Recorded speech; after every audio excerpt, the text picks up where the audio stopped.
On this program, we try not to talk about the president's fake news jabs any more than necessary. They're clearly designed to undermine the reporting of this outlet and others that the president simply doesn't like, no matter how many sources or facts are included. But shouts of fake news are not just an annoying distraction or a political dog whistle. They are actually dangerous. At least that's what former UK Prime Minister David Cameron is saying. He is blasting the president's rhetoric. And let me say this. When Donald Trump uses the term fake news to describe the CNN or BBC, that is not just a questionable political tactic. It is actually dangerous. Of course, broadcasters make mistakes, and it's right that they correct them. But what is being attempted here goes far beyond that.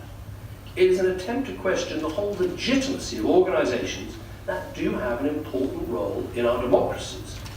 The facts support what he's saying there. According to the New York Times, leaders of Syria, Venezuela, Myanmar, and Russia have all used the term fake news to dismiss credible reports and stories that they just disagree with.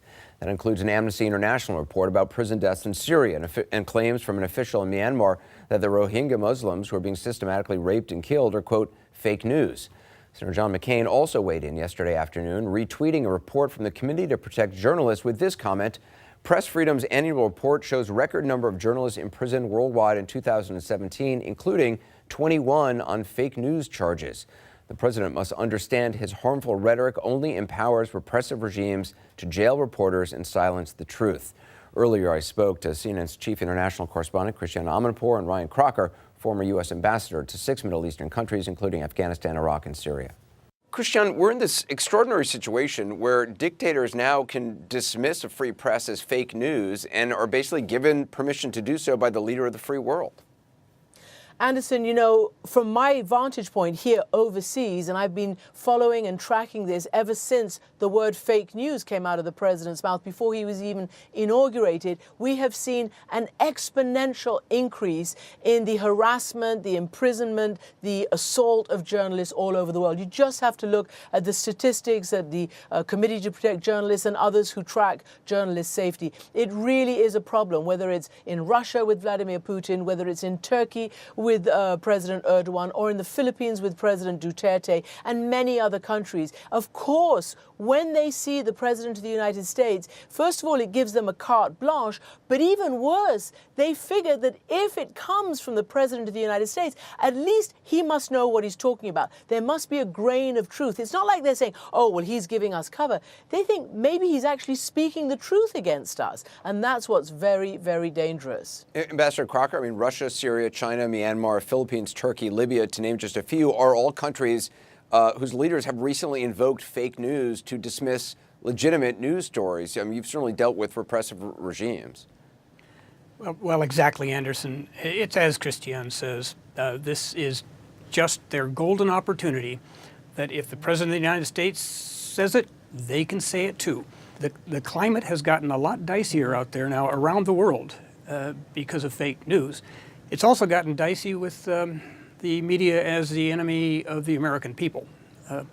A lot of other autocrats out there just too happy to pick that up and substitute the nationality of choice for the American people. So, you know, what happens in Washington doesn't stay in Washington. You know, Christiane, the press secretary, Sir Huckabee Sanders, was given an opportunity to actually speak out on the importance of press freedom and freedom of the press around the world. And I want to play you what she said when she was asked about this. Is the White House concerned at all about authoritarian regimes adopting this phrase, fake news, to try to delegitimize the press? And does President Trump bear any responsibility for the popularization of this phrase among some world leaders? I think the White House is concerned about false and inaccurate information being pushed out and to mislead the American people. Our concern is making sure that the information that the people receive in this country is fair and accurate, and when it isn't, that it's corrected in the same fashion in which it was first presented when it was wrong, which is very rarely the case. I mean, that's it.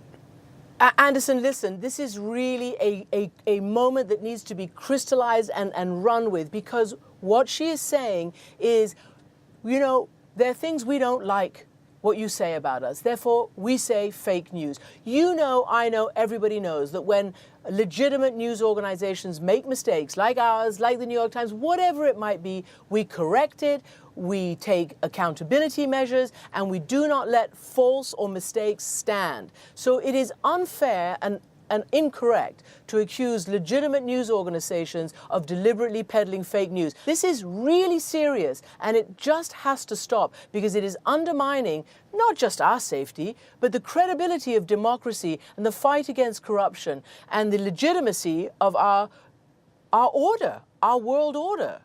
And Ambassador Crocker, I mean, there are thousands of journalists who have paid with their lives at the, you know, there's the wall of the fallen journalists, fallen reporters who have tried to expose corruption or bear witness to war at the museum in Washington, D.C. 2,305 names and counting, including Americans like Jim Foley, Marie Colvin is on there, who Christiane certainly knew. I mean, do you think the president realizes what is at stake or cares at all?